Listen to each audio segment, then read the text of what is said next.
Okay, good morning here from Phoenix International Raceway. We appreciate everyone being here this morning. We've got a great weekend lined up, both our NASCAR Sprint Cup Series and our NASCAR Xfinity Series here at PIR. And I can't think of a better way to lead off our media availability than to have Kevin Harvick join us here. And Kevin drives the number 4 Jimmy John's Chevrolet for Stewart-Haas Racing. Kevin, I'm going to ask the obvious question, I guess. What makes you so good here at Phoenix? Oh, I thought the obvious question was, what did I think about Carson endorsing Trump? No, that one was, no. I'm just kidding. The question I ask you is the one I ask you. No, it's it's obviously been a great racetrack, for me personally, but really for the last 2 years at Stewart-Haas Racing, it's been it's been phenomenal. We've won 3 of the 4 races and got beat by the rain in the last one, but all in all, it's been a lot of fun to come here. And for me personally, this is a fun place to come just for the fact that I started racing here in the mid '90s, and you still see a lot of the same fans and people that followed your career up through the ranks. So I love coming out here and look forward to getting another weekend started. Okay, we'll take questions now. Claire B. Lang had her hand up first, and then we'll go to the front row to Tom Jensen. Go ahead, Claire. Claire B. Lang, Sirius XM NASCAR Radio. I mean, your domination here is just unbelievable.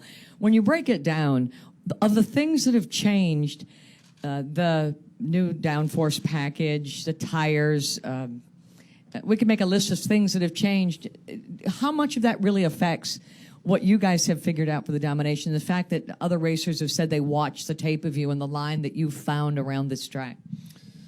Well, I think there's still a lot of the same characteristics of the old track, especially on entry into turn 1 and the way that you go through turns 3 and 4 and how you use the brakes and apply the pressure to the pedal. But if they ever move those cones going into the corner, I'm in deep crap. I won't know where to let off. So hopefully they don't ever move the cones, and we can continue to have the same type of rhythm. But it's just for me, I grew up racing on the West Coast. We grew up on a lot of these flat style type racetracks, short tracks, up and down the West Coast, and for whatever reason, all the flat tracks have just kind of still fit my driving style throughout the years, whether it be here or Loudon. But obviously this place we've had a lot more success than some of the others. Does the Downforce? It's definitely going to be different. I think the temperature is exactly what everybody would want to see with what the rules package is, with the low downforce, the softer tire, and hot weather should make for some ill handling cars to drive. And I think as drivers and as a sport, that's really what we're all looking for. Tom Jensen right here on the front row. Go ahead, Tom. Just get here when you can. Hi, Kevin. Tom Jensen, FoxSports.com. Today is the 15th anniversary of your first Sprint Cup victory. Does it seem like you've been doing this for 15 years, and does anything stand out from that memory? Yeah, that was just, it doesn't seem like it's been 15 years. It seems like it's been 30. It just seems like so long ago, and so much has changed. But, obviously that's 15 years is a long time. But I think as you look at that first win, it was just such a weird time. So many different emotions and different things happening, and there's so much happening that you didn't even know was happening. One of the faults that I probably still have to this day of not taking in things to remember of what's actually going on that particular day. But it's still the only thing I remember about that day in Atlanta were the people hanging on the fence, as we came to the white flag on the backstretch. So I don't know why I remember that, but that's really the only thing that I remember from that day. Go to Jerry. Go ahead, Jerry. Jerry Jordan, former Racing Network, and Kicking the Tires.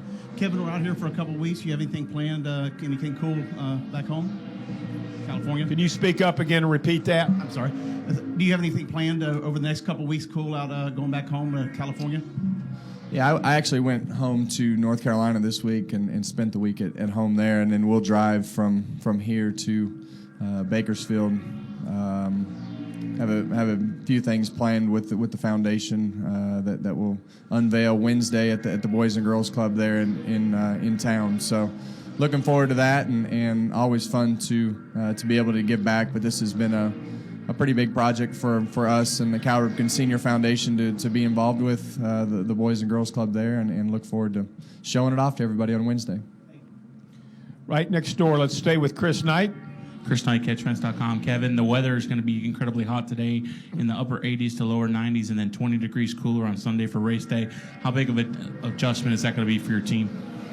Well, I think today is kind of its own beast because there's really not there's not going to be a ton of rubber. There's going to be rubber on the racetrack, but it's not going to be as much as there will be come Sunday morning. So I think as you look at today, it's kind of an isolated day.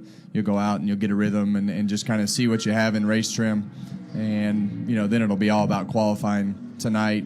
But tomorrow is really when, things kind of kick into gear as far as getting your race set up and everything's situated for the weekend. But it's definitely going to be warm, which I think is a good thing. Go ahead. Jason Snavely, ABC 15. Kevin, what's kind of your favorite part of coming back to the Valley? Maybe some hot spots you have to go to and visit? I don't really have any hot spots. I stay pretty much at the track and try to focus on the things that I need to focus on here. So my favorite part about coming back to this particular race is the race. That's what we come here to do. I'm usually not the person that's going to go out and have a lot of fun. I'm going to come here and try to do the best job that I can and focus on the race. Let's go. Stay back there. Bob Pockris has one, and then we'll go to Lee. Go ahead, Bob. Bob Pockris, ESPN. Austin Dillon is top 10 in points. He seems to be running better. You know him and Slugger and all those guys fairly well. Is there anything that you see that he's doing better this year than he has in the past? Yeah, well, I don't think that has anything to do with. I mean, the team is obviously different, but I think most of it has to do with Austin. And I think Austin is himself he's a student of the sport, and he's paid attention to what he needs to do, how he needs to do things, and he continuously gets better. It's not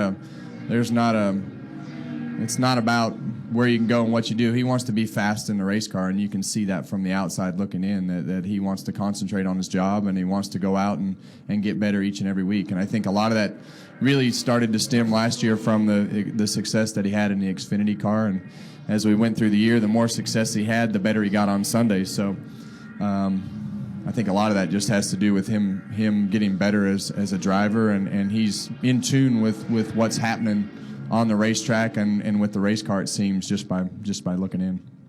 Let's go here, Lee, front row. Lee Spencer, Motorsport.com.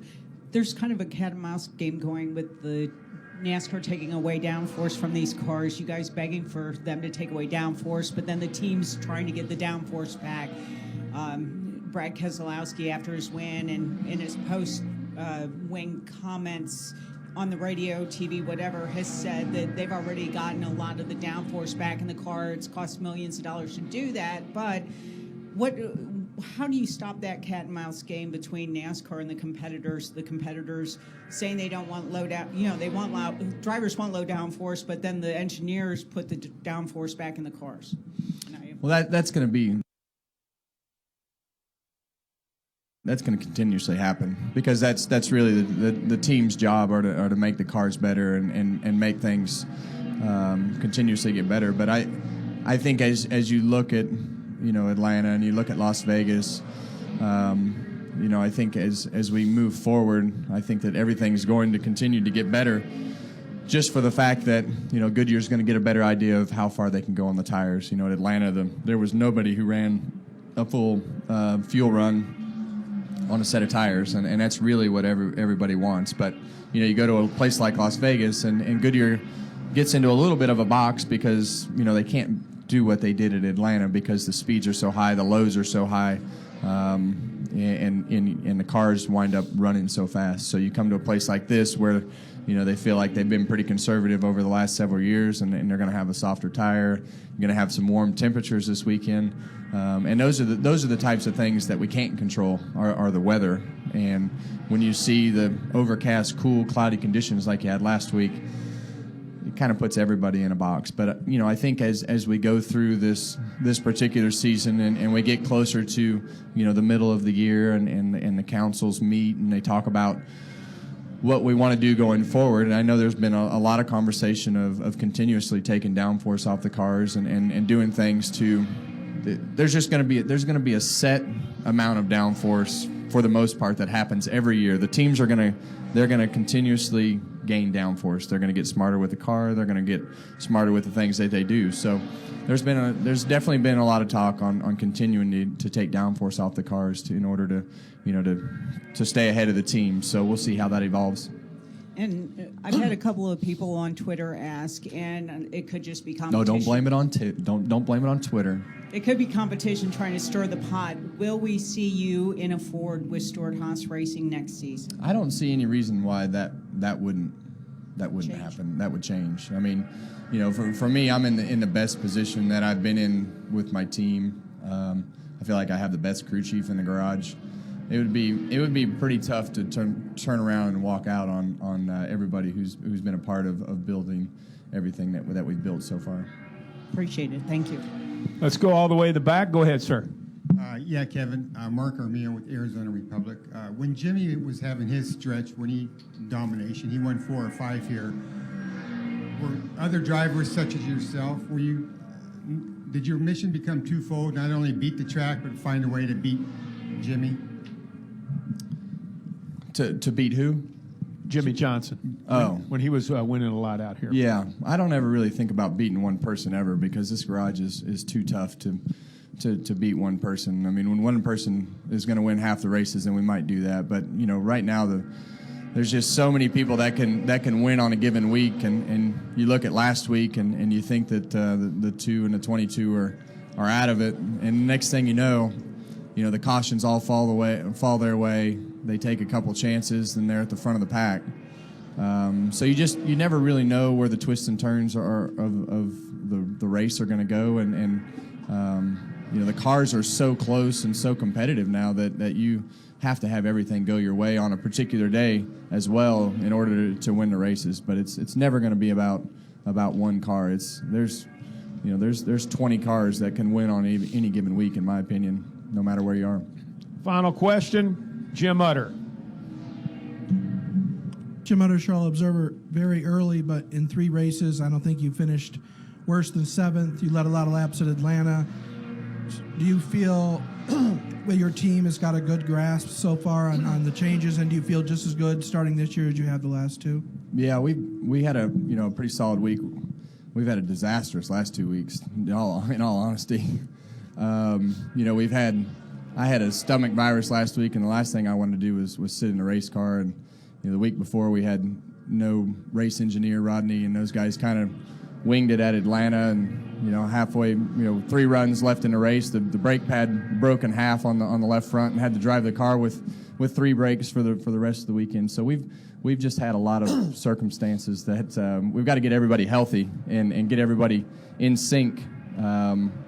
But the cars have been plenty fast, and we just, hadn't been able to get everything out of them just for one reason or another over the last 2 weeks. But it seems like everything's going fairly well to overcome the things that we have in the last 2 race weekends. Kevin, before I let you go, I just want to have you comment maybe last weekend in Las Vegas, you had one of your athletes win a championship. Maybe talk about the significance of that and just the excitement of her success. Well, the first thing I want to do is say thank you to everybody, because it seems like everybody has, especially in this room, has really caught on to, just kind of what we're doing with the UFC, and you guys have been very supportive in the things that you've written and talked about, and I think it brings a lot to what we do around here, especially when she shows up at the racetrack with the belt. And I think we had 100 or so people show up to the fight, and most of them were from this garage. So it's been a situation that's been very supportive, and to see Misha win the belts and see what that has meant, to her, but not only to her, but just as the company at KHI management, and see all the things that it has brought to the table has been pretty eye-opening. So just really, really proud of the things that she's been able to accomplish, but really everybody as a group from a KHI standpoint. And the hardest part was sitting in a motorhome by myself while everybody was there last week, having to watch and not being able to be at the event. But Dale Jr. took care of making sure Delana didn't get overwhelmed with everything that was going on, and he had a good time. And I know that Danica and Ricky and several of the drivers. I know Jimmy's always supportive of everything that we do in the ring. So it's been a lot of fun, and originally that was what you thought it was all about. And now it's actually turned into real business that we actually have fun with. So we're enjoying it. Thank you for everything. Congratulations, Yep. Kevin, on that. Thank you. Congratulations.